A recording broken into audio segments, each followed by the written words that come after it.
दीवानापन episode 51। अब आगे। ये सुनकर तन्मय ने कहा, क्यों, क्या हुआ? बुरा लगा? जब तुम मुझे उसे मिलाने से मना कर रहे हो तो मैं क्यों नहीं कह सकता? और अब बताओ मेरी बेटी कहाँ है? क्योंकि वो मेरी बेटी है और उस पर सिर्फ मेरा हक है, उसके अलावा उस पर किसी का हक नहीं है। इसके जवाब में अभी वैभव कुछ कह पाता उससे पहले ही वहां पर एक आवाज आई, नहीं हूं मैं आपकी बेटी, कोई रिश्ता नहीं है आपका मेरे साथ, आप मेरे लिए सिर्फ और सिर्फ मिस्टर सूर्यवंशी है, इसके अलावा आपसे मेरा कोई लेना देना नहीं है। अचानक से जन्नत की ये बात सुनते ही तन्मय के पैरों तले जमीन खिसक गई और वो तुरंत शॉक्ड होकर जन्नत को देखने लगे। वैभव ने भी जब स्टेयर्स की ओर देखा तो वहां पर जन्नत बेहद गुस्से के साथ खड़ी थी। जन्नत को देखकर वैभव तुरंत उसके पास आते हुए बोला, जन्नत तुम यहाँ क्या कर रही हो? तुम अभी के अभी कमरे में जाओ, मैं यहाँ सब कुछ संभाल लूंगा। तभी जन्नत ने वैभव को अपना हाथ दिखा दिया। वैभव अपनी जगह रुक गया। जन्नत तन्मय की तरफ आते हुए बोली, क्या तमाशा कर रहे हैं आप यहाँ पर आकर? ये सुनते ही तन्मय अब अपने होश में आया और वो धीरे से बोला, जन्नत बेटा क्या कहा तुमने अभी? जन्नत ने गुस्से के साथ कहा, वही जो सच है। क्यों सच सुना नहीं जा रहा आपसे? कहीं आपको सदमा तो नहीं लग गया या फिर आपको ये पता चल गया हो कि कैसे मैंने आपका इतना बड़ा झूठ पकड़ लिया? कैसे मैंने ये जान लिया कि आपने कितना बड़ा झूठ बोला है मुझसे, कितनी बड़ी धोखेबाजी की है मेरे साथ?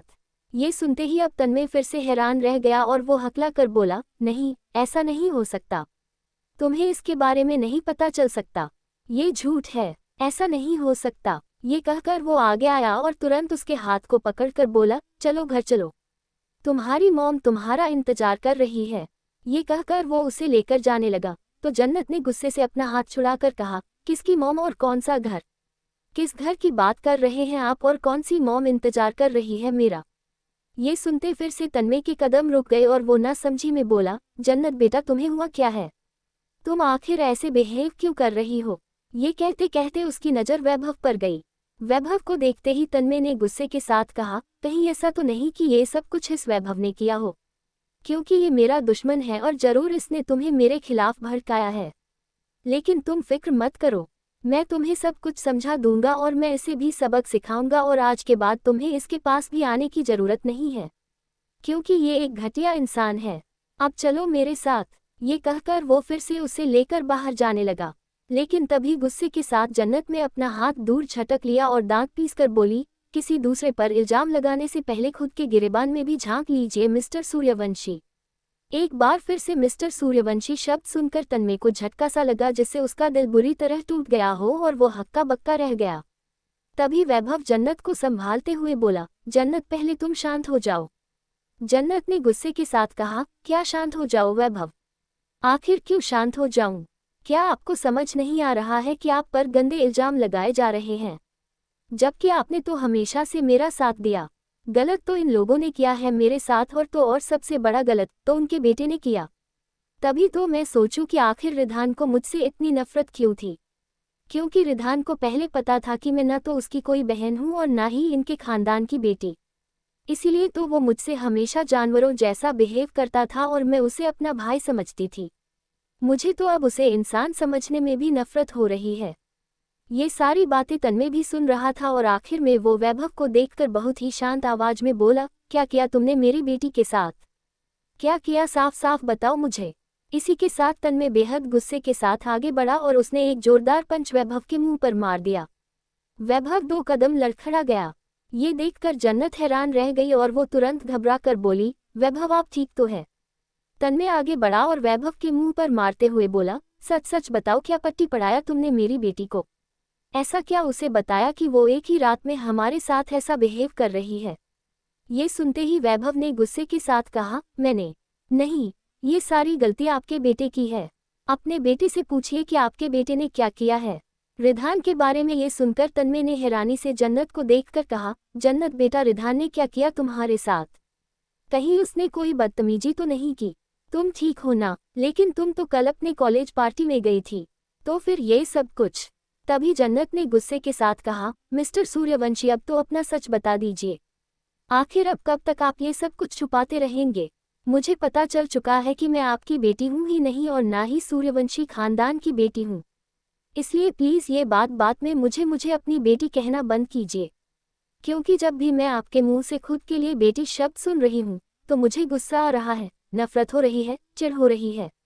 ये सारी बातें सुनकर अब अचानक से तन्मय के कदम लड़खड़ा गए और उसे ऐसा लगा जैसे कि उसके पैरों तले जमीन खिसक गई है। इधर जन्नत ने अब अपने आंसुओं को साफ करके कहा, और एक बात, मैं यहाँ अपनी मर्जी से आई हूँ। वैभव ने ना तो मुझे भड़काया है और ना ही मुझे मैनिपुलेट करके मेरा ब्रेन वॉश करने की कोशिश की है। और ये सारा सच मुझे कहाँ से पता चला, मैं इसके बारे में भी आपको बता देती हूँ।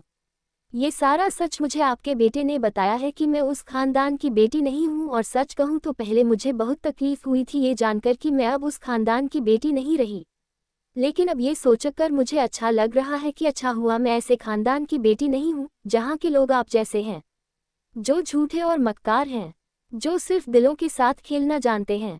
तभी तन्मय ने गुस्से से चिल्लाते हुए बोला, चुप हो जाओ, शांत हो जाओ। अब अगर तुमने एक शब्द कहा तो मुझसे बुरा कोई नहीं होगा और चुपचाप घर चलो। तन्मय ने जबरदस्ती जन्नत के हाथ को पकड़ा और उसे खींचते हुए बाहर लेकर जाने लगा। वैभव ये देखकर चिल्लाते हुए बोला, मिस्टर सूर्यवंशी रुकिए, आप उसे ऐसे जबरदस्ती नहीं लेकर जा सकते। ये कहकर वो आगे बढ़ता, तभी जन्नत ने उसे हाथ दिखाकर रोक दिया। वैभव ने ना समझी में कहा, जन्नत लेकिन तुम क्या करने की कोशिश कर रही हो? जन्नत ने कहा, अब मैं सारा सच सबको बताऊंगी और अब सबसे रिश्ता हमेशा के लिए खत्म करूंगी और इसके लिए मुझे उनके सामने जाना जरूरी है। ये सुनकर अब वैभव ने फिर अपना सिर हिलाते हुए कहा, ठीक है, लेकिन अगर कोई भी जरूरत हो तो मुझे कॉल करना और जब सब कुछ खत्म हो जाए तो तुम सीधे यहाँ आना, प्रॉमिस करो। जन्नत ने बस अपना सिर हिलाया और उधर तन्मय के दिमाग में तो कुछ और ही चल रहा था और वो बस जन्नत को लेकर वहां से कुछ ही देर में निकल गए। इधर दूसरी तरफ भावना बेचैनी के साथ पूरे हॉल में टहल रही थी। तभी वहां रमन आते हुए बोले, मैडम क्या हुआ, जन्नत के बारे में कुछ पता चला? तभी भावना ने कहा, तन्मय उसे ही लेने गए हैं, पर उन्होंने मुझे बताया नहीं कि वो आखिर कहाँ है। सच में आजकल मेरी बेटी के साथ इतना सब कुछ हो रहा है कि मुझे उसके लिए अब हर वक्त डर लगा रहता है। ये सुनकर रमन ने भी अपने मन में कहा, हाँ, जब से रिधान सर वापस आए हैं तब से मेरी बेटी के साथ तो कुछ अलग ही हो रहा है। सच कहूँ तो अब मुझे खुद भी उसके लिए डर लगता है। ये कहते हुए वो भी वहीं पर खड़ा रहा और लगभग 15 मिनट बाद उन्हें कार रुकने की आवाज़ सुनाई दी, जिसे सुनते ही वो दोनों ही तुरंत गेट की तरफ देखने लगे। तन्मय जन्नत के हाथ को पकड़कर उसे खींचते हुए अंदर ले आ रहा था। इस तरह जन्नत को अंदर आते देख और तन्मय को गुस्से में देख किसी को कुछ समझ नहीं आया।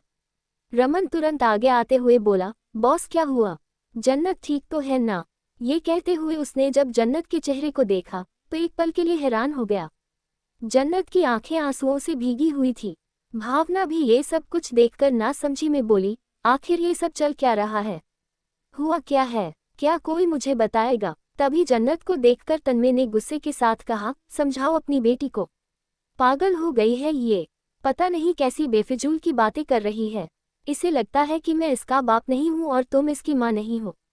ये सुनते ही भावना बिल्कुल दंग रह गई और रमन भी हक्का बक्का हो गया। जन्नत ने कसकर अपने ड्रेस को पकड़ लिया। तभी भावना खुद को संभालते हुए जबरदस्ती मुस्कुरा कर बोली, बेटा कहीं तुमने पार्टी में ड्रिंक तो नहीं किया था जिससे उसका असर अभी भी तुम्हारे दिमाग पर हो? कोई बात नहीं, हम डॉक्टर को बुलाएंगे। चलो तुम जाकर फ्रेश हो जाओ, मैं अभी तुम्हारे लिए ब्रेकफास्ट लगाती हूँ। मेरी बेटी कितनी दुबली हो गई है आजकल। ये कहते हुए वो जैसे ही जन्नत को टच करने के लिए आगे बढ़ी, उसी वक्त जन्नत ने उनके हाथ को दूर झटक दिया। वो अपने कदम पीछे लेकर गुस्से से चिल्लाकर बोली, झूठी परवाह दिखाना बंद कीजिए, क्योंकि मुझे सबकी असलियत पता चल चुकी है। मुझे ये पता है कि आप मेरी माँ नहीं है, बल्कि आप तो सिर्फ और सिर्फ मिसेज सूर्यवंशी है मेरे लिए। उसके मुंह से खुद के लिए मिसेज सूर्यवंशी सुनकर भावना का दिल टुकड़ों में बंध गया और उसकी आंखों में तुरंत आंसू आ गए। इधर रमन भी बहुत ज्यादा हैरान था। वो मन ही मन बोला, आखिर जन्नत को हुआ क्या है? कहीं ऐसा तो नहीं कि इसे सब सच पता चल गया हो? फिर तभी जन्नत ने रमन, तन्मय और भावना तीनों को देखकर कहा, यू नो वॉट, कल तक मैं बहुत खुश थी ये सोचकर कि मैं जन्नत सूर्यवंशी हूँ, लेकिन कल रात ने मेरी जिंदगी बदल दी। कल रात मुझे मेरा वजूद पता चला, मुझे मेरी असलियत पता चली, जो ये है कि मैं असलियत में जन्नत सूर्यवंशी हूँ ही नहीं। मैं सिर्फ एक मामूली सी जन्नत नाम की लड़की हूँ, जिसका ना तो कोई परिवार है, न ही कोई खानदान और ना ही कोई माँ बाप, और ये बात मुझे कोई ऐसी हवा में नहीं पता चली है। बल्कि मुझे प्रूफ के साथ पता चला है। मैंने अपनी खुद की डीएनए टेस्ट रिपोर्ट देखी है, जिसमें साफ साफ पता चल रहा है कि मैं सूर्यवंशी खानदान से कहीं से भी बिलोंग नहीं करती। मेरा खून सूर्यवंशी खानदान का नहीं है। तो अब बताए क्या किसी के पास इसका जवाब है? उसने जब ये कहा तो वहां मौजूद हर एक इंसान सुन्न रह गया और भावना तो एकदम से लड़खड़ा गई और वो जमीन पर गिरने को हुई। लेकिन तन्मय ने उन्हें संभाला और वो भी संभाल नहीं पाया और दोनों ही एक साथ घुटनों के बल जमीन पर जाकर गिरे, जिसे देखते ही जन्नत ने कसकर अपनी मुट्ठियां बंद कर ली। लेकिन तभी रमन आगे आते हुए तन्मय को संभालते हुए बोले, बॉस संभालिए खुद को। शायद जन्नत को गलतफहमी हुई है, तभी ये ऐसी बातें बोल रही है। मैं इससे समझाऊंगा, आप फिक्र मत कीजिए। लेकिन तभी जन्नत ने गुस्से के साथ कहा, रमन अंकल मुझे कोई गलतफहमी नहीं हुई है, मैं बिल्कुल सच कह रही हूँ। मैंने अपनी आंखों से वो रिपोर्ट देखी और अगर आप सबको यकीन नहीं होता ना, तो आप इस घर के और इस खानदान के इकलौते वारिस रिधान सूर्यवंशी को बुलाए और पूछिए उनसे, क्योंकि वही है जिन्होंने मुझे ये सब कुछ बताया और मुझे वो रिपोर्ट दिखाई। इनफैक्ट मानिक ने भी उस रिपोर्ट में क्लेरिफिकेशन दी है। अब बताए क्या अभी भी आपको मेरी बात झूठ लग रही है? मानिक का जिक्र जब आया और रिधान के बारे में जब भावना ने ये सब कुछ सुना, तो अब वो ये सब कुछ बर्दाश्त नहीं कर पाई। उसने अपने सीने पर हाथ रख लिया और वो गहरी गहरी सांस लेकर तन्मय से बोली, तन्मय मुझे दर्द हो रहा है।